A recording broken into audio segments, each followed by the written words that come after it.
যারা আজকে শহীদ পরিবার আছে তাদেরকে আমি বলেছি সার্বিক সহযোগিতা ইনশাআল্লাহ চট্টগ্রাম সিটি কর্পোরেশন ইনশাআল্লাহ দিয়ে যাবে।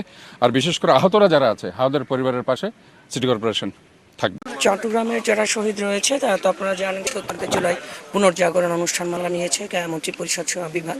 সেই কর্মসূচির আলোকে আমরা বিভিন্ন সময়ে বিভিন্ন কর্মসূচি পালন করেছি।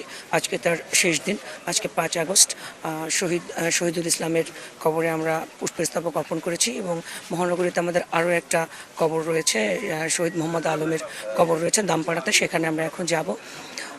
মূলত এই যারা শহীদেরা জীবন যে দিয়েছে এদের আত্মত্যাগের বিনিময়ে কিন্তু গণতন্ত্র ফিরেছে, দুঃশাসনের অবসান হয়েছে, মানুষ তার অধিকার ফিরে পেয়েছে। তো যে শোষণমুক্ত, বৈষম্যহীন এবং ন্যায়ভিত্তিক বাংলাদেশ গড়বার প্রত্যয় নিয়ে আমাদের শহীদরা জীবন দিয়েছে।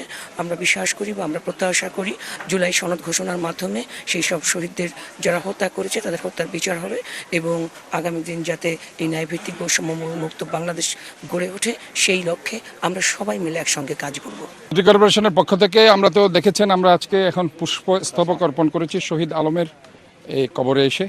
এখন আমাদের যে প্রোগ্রাম, শহীদদের স্মরণে আমাদের একটা আলোচনা সভা আছে এবং সেখানে দোয়া মিলাদ মাহফিল আমরা করছি।